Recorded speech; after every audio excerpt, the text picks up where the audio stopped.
Hello friends, मैं हूं गरिमा मिश्रा और स्वागत है आप सबका कॉमर्स एस्ट्रो अड्डा पे।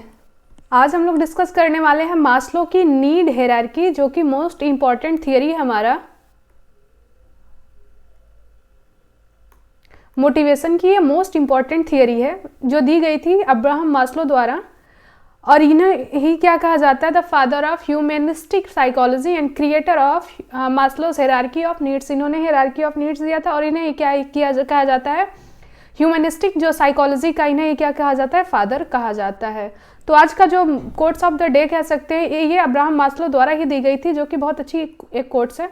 If you plan on being anything less than you are capable of being, you will probably be unhappy all the day of your life. Means यही है कि अगर आपकी कैपेबिलिटी ज़्यादा है और आप उससे कम जो है वर्क करते हैं, तो आप क्या करते हैं, क्या रहते हैं, पूरे दिन डिससेटिस्फाई रहते हैं।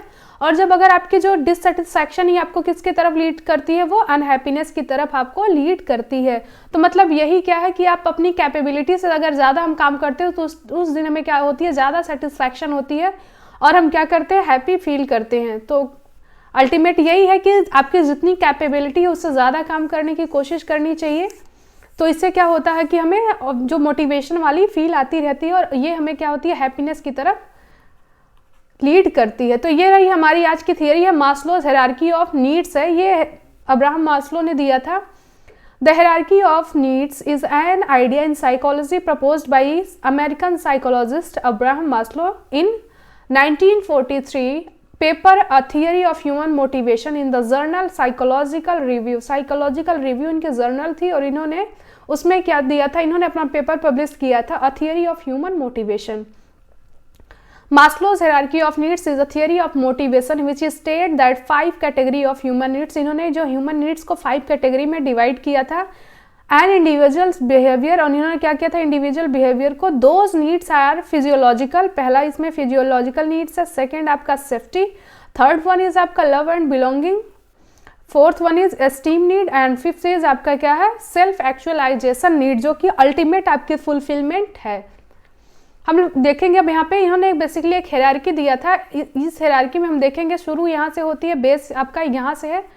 तो पहला हमारा क्या है, फर्स्ट वन इज हमारा फिजियोलॉजिकल नीड्स। फिजियोलॉजिकल नीड्स आपकी बहुत ही बेसिक नीड होती है जो ह्यूमन की एक, वो आपकी फिजियोलॉजिकल नीड्स जो बेस होता है आपका, इस हायरार्की का बेस है, इसे ही पिरामिड भी बोलते हैं।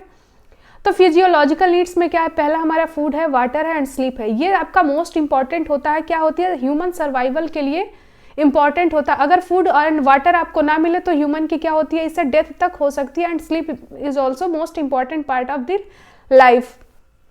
तो आपका ये फिजियोलॉजिकल नीड अगर ये आपकी पूरी हो रही है तो हम सेकेंड नीड्स की तरफ क्या करते हैं, आगे बढ़ते हैं, जो कि आपका होम है एंड स्वीट होम है। सर्दी धूप बारिश जिनके घर नहीं होते हैं उन्हें अच्छा पता होगा कि कितनी इंपॉर्टेंट होती है। अगर आपकी फिजियोलॉजिकल नीड भी पूरी हो जाती है तो आपके लिए होम भी क्या होता है, उतना ही इंपॉर्टेंट होता है। Home and sweet home, sweet home का मतलब क्या है कि आपकी फैमिली हो, उसमें रहने वाले, आप एक अच्छे रिलेशनशिप में रह रहे हैं, वो सारी चीज़ें इसमें इंक्लूड होती हैं।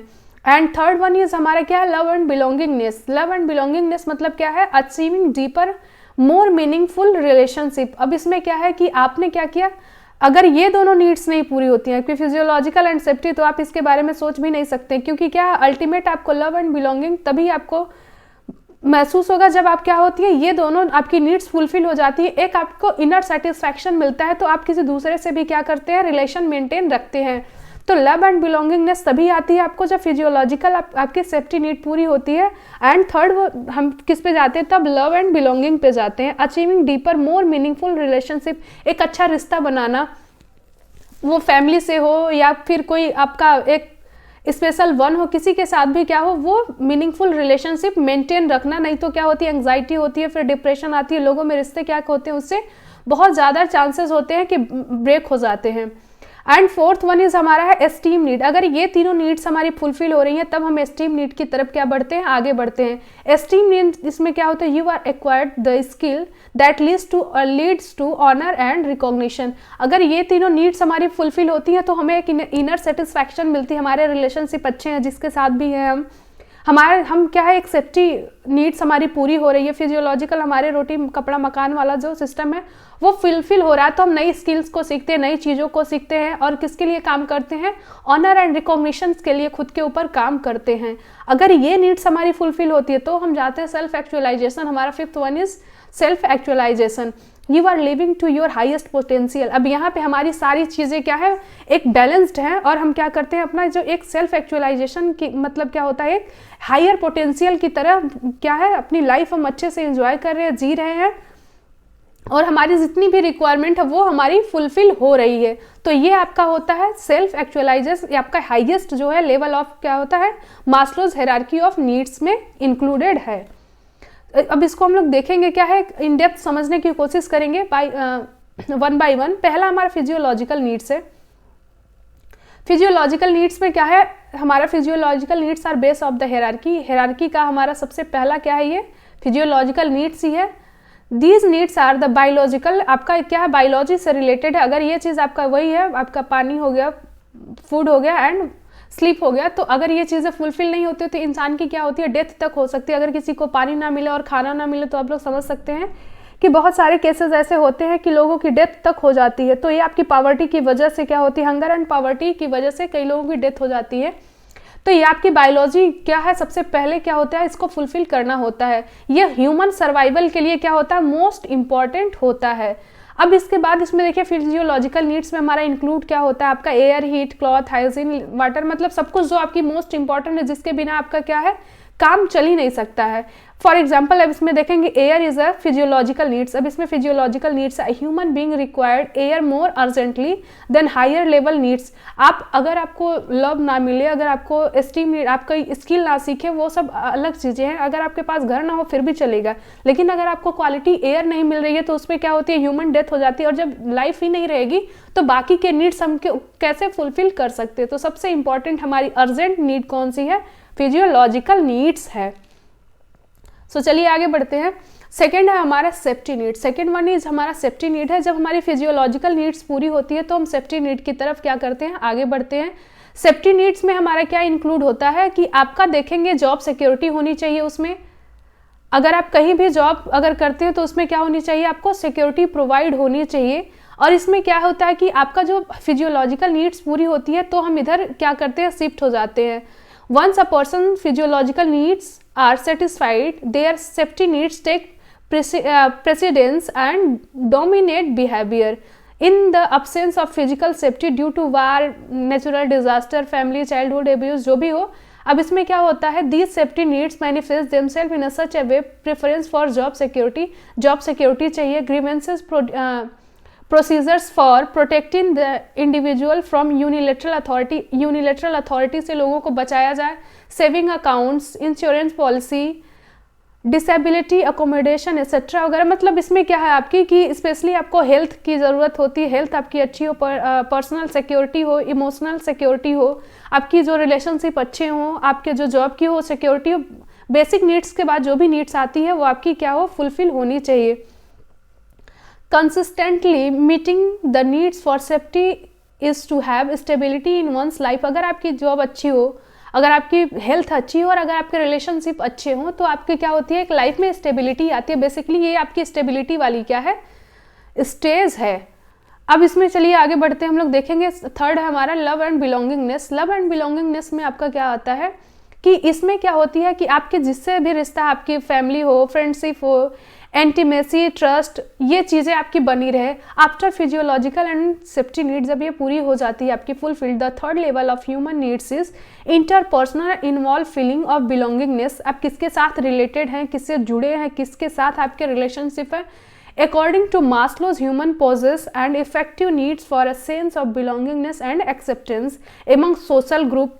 आप जहाँ जिस सोसाइटी में रहते हैं वहाँ पे आपकी एक्सेप्टेंस होना चाहिए, regardless of whether these groups are large और स्मॉल। इसमें कोई मैटर नहीं करता आपके स्मॉल ग्रुप में रहते हैं या लार्ज ग्रुप में रहते हैं। The sense of belongingness is being comfortable with and connection to others that result from receiving acceptance. आप जिसके साथ हो आपको एक्सेप्टेंस प्रोवाइड करता हो, रेस्पेक्ट देता हो, लव देता हो।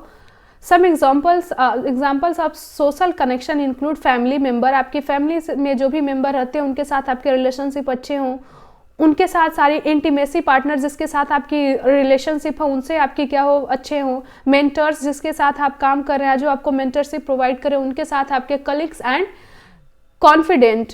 Human needs to love and be loved both sexually and क्या होता है non sexually both by others. आपके साथ कोई भी रिलेशनशिप किसी का हो तो उसमें क्या होनी चाहिए, एक इंटीमेसी आपकी रिलेशनशिप में होनी चाहिए। आपके फैमिली मेंबर से आपके रिलेशनशिप हो वो भी क्या होना चाहिए, एक अच्छी बॉन्डिंग होनी चाहिए। एक क्या है, आपको डिप्रेशन एंग्जाइटीज वगैरह से क्या होती है, ये चीज़ें आपको लोनलीनेस फील नहीं होती है, सोशल एंग्जाइटी नहीं होती है, आपको डिप्रेशन से क्लिनिकली आप डिप्रेशन से आपको दूर रखता है। In the absence of this love और बिलोंगिंगनेस एलिमेंट, अगर ये चीज़ें आपको नहीं है तो आपको क्या फील होती है, लोनलीनेस फील होती है। आपके पास अगर कोई ऐसा पार्टनर नहीं है जिससे आप क्या चीज़ों को शेयर कर सके, आप उसको क्या कर सके, बता सके कि ये प्रॉब्लम है, ये चीज़ें ऐसे वर्क करती है। तो क्या होता है, दूसरा अगर कुछ नहीं कर सकता है तो आपको क्या करता है, एक रिलैक्सेशन वाली फील तो दे सकता है। सोशली एंग्जाइटी आती है अगर आपकी सोसाइटी के साथ अच्छे रिलेशनशिप नहीं है। क्लिनिकली क्या होती है, डिप्रेस्ड हो जाते हैं वो लोग। These needs is specially strong in childhood abuse जो होते हैं, आप लोगों ने देखा होगा कि ये अक्सर कहाँ पे होती है, आपके जो वेस्टर्न कंट्रीज़ में होती हैं। ये चाइल्डहुड एब्यूज़ ज़्यादा होते हैं क्योंकि वहाँ पे क्या होते हैं, जो पेरेंट्स होते हैं वो अधिकतर क्या डिवोर्स ले लेते हैं और इसमें क्या होती है, बच्चों को सबसे ज़्यादा लॉस होती है। अब इसमें क्या होती है आपकी, वही मैंने बताया आपको, फैमिली, फ्रेंडशिप, आपकी जो इंटीमेसी, ट्रस्ट, ये सब चीज़ें इंक्लूड होती है। अगर ये चीज़ लॉयल्टी नहीं है पार्टनर्स के साथ तो ये चीज़ें कहाँ होती है, अगर ये चीज़ें आपको अगर मिल रही हैं तो आप क्या लव एंड बिलोंगिंगनेस वाले स्टेज में हैं कि आपकी फैमिली के साथ जो रिलेशनशिप अच्छे हैं, आपकी फ्रेंडशिप अच्छी, आपकी इंटीमेसी अच्छी, आपकी ट्रस्ट लोगों के साथ बनी है, जिसके साथ आप हैं वो आपको ट्रस्ट करता है और आप उस पर ट्रस्ट करते हो। आपके जो एक क्या होते हैं, एक चीज़ें आपकी रिलेशनशिप में सारी चीज़ें मेंटेन हैं। नेक्स्ट है हमारा एस्टीम नीड। एस्टीम नीड में हमारा क्या होता है, esteem is the respect and admiration of the person. अब इसमें क्या होता है कि अगर आपका जो लव एंड बिलोंगिंगनेस पूरी होती है तो आप एस्टीम क्या होता है, रेस्पेक्ट एंड एडमायर की तरफ आप लोग आगे बढ़ते हैं। यहाँ पे रियल कैपेसिटी ऑफ अचीवमेंट, एक नई चीज़ अचीव करते हैं, उसमें फील करते हैं। Maslow noted 2 version of esteem needs. The lower version of esteem is the need for respect from others and may include a needs for status, recognition, fame, prestige and attention. The higher version of esteem is the need for self-respect, खुद के लिए, and can include a need for strength, competence, mastery, self confidence, independence and freedom. इसमें क्या है, पहला आपका होता है कि आप रिकॉग्निशन चाहते हैं, लोगों से फेम चाहते हैं, स्टेटस आपकी अच्छी हो, लोगों से अटेंशन गेन करना चाहते हैं, लोअर लेवल है ये आपका। लेकिन हायर लेवल में क्या होता है, आप एक इंडिपेंडेंसी चाहते हैं, लोगों से फ्रीडम चाहते हैं, सेल्फ कॉन्फिडेंस आपके अंदर वो बिल्ड हो, ये चीज़ें आपकी इंक्लूड होती हैं। This higher version takes guidelines hierarchy are interrelated rather than sharply separated. ये चीज़ें क्या होती है, एक दूसरे से इंटर रिलेटेड होती हैं। हमारा 5th one is self actualisation. ये आपका हाईएस्ट पार्ट होता है। अगर हमने गेन कर लिया, हमारी फिजियोलॉजिकल पूरी हो रही है, हमारी सेफ्टी पूरी हो रही है, लव एंड बिलोंगिंगनेस हमारी पूरी हो रही है, तो हम लोग क्या किस पे बढ़ते हैं आगे, हमारा सेल्फ एक्चुअलाइजेशन की तरफ हम लोग आगे बढ़ते हैं। What a man can must be, इसमें क्या होता है, ही मस्ट बी, मतलब अगर जो आदमी करना चाहता है वो क्या होता है, वो कर सकता है। What a man can be he must be, मतलब उसे जो भी करना है उसे क्या करना चाहिए, वो चीज़ करनी चाहिए। People may have a strong particular desire to become an ideal parent, succeed, creator, painting pictures और inventions. To understand this level of needs a person must not only succeed in the previous needs but master them. मतलब क्या है, अगर आपको इस level पे पहुंचना है सेल्फ एक्चुअलाइजेशन, मतलब आप सारी चीज़ों में क्या होते हैं, मास्टरी कर लेते हैं, आपकी अच्छी खासी फिजियोलॉजिकल नीड्स पूरी होती है, आपकी सेफ्टी नीड अच्छी पूरी हो रही है, आपकी लव एंड बिलोंगिंगनेस, आपके रिलेशनशिप बहुत अच्छे हैं, आपके एस्टीम नीड पूरी हो रही है, मतलब आपको अच्छे स्किल आपके पास है, आपने नई नई चीज़ें सीखी हैं, आपको क्या फैमिली से रिलेशनशिप जो भी आपके पास है, इंटीमेसी पार्टनर आपसे अच्छी रिलेशनशिप है उनके साथ। और उसके बाद आप लोग क्या करते हैं, आप इस पे सेल्फ एक्चुअलाइजेशन पे आते हैं, मतलब आपने सब कुछ पा लिया है, अब आपको क्या है कि नई नई चीज़ें आप उसमें मास्टरी करने वाले हैं, आप परफेक्शन की तरफ जा रहे हैं वहाँ पे, कि आप एक अच्छे पेरेंट्स हो, आप एक अच्छी क्रिएटिव आपकी पेंटिंग हो तो आप बेस्ट हो, जो पेंटिंग आप करते हैं उस पेंटिंग में आपके जो कह सकते हैं कंपटीशन में कोई ना हो, आप सबसे बेहतर वो चीज़ प्रोवाइड कर रहे हैं लोगों को, इन्वेंशन कर रहे हैं, आप नई नई चीज़ों को बना रहे हैं, तो ये आपका क्या है, एक सेल्फ एक्चुअलाइजेशन की तरफ हम लोग आ जाते हैं। अब इसमें क्या है, partners acquisition, partner acquisition, parenting, utilizing and developing talent and stability, pursuing goals. अब इसमें क्या है, नए नए गोल्स को हम अचीव करने की कोशिश करते हैं, नई चीज़ों को सीखने की कोशिश करते हैं और नई नई चीज़ों को क्या करते हैं, इन्वॉल्व हम उसमें होते हैं और उसको क्या करते हैं, अचीव करने की कोशिश करते हैं। क्योंकि अब यहाँ पे हमें कुछ सोचना ही, क्योंकि हमारे पास सारी चीज़ें हैं, अब अल्टीमेट हम उस पर क्या करेंगे, काम कर रहे हैं। और ये मोटिवेशन का आपका सबसे हाईएस्ट पार्ट होता है कि आप अच्छे पेरेंट्स हैं, आपको अच्छी पेंटिंग, अगर आपको पेंटिंग आती है तो आप बेस्ट पेंटर हैं वहाँ पे। अगर आपको पिक्चर क्लिक करने आता है तो आपकी फोटोग्राफी वहाँ पे बेस्ट होनी चाहिए। तो ये रहा आपका जो मास्लोज हायरार्की ऑफ नीड्स है, बहुत ही इंपॉर्टेंट है। सो चलिए, अगर वीडियो पसंद आई हो तो चैनल को सब्सक्राइब कर लीजिएगा और मिलेंगे अगली वीडियो में। तब तक के लिए धन्यवाद।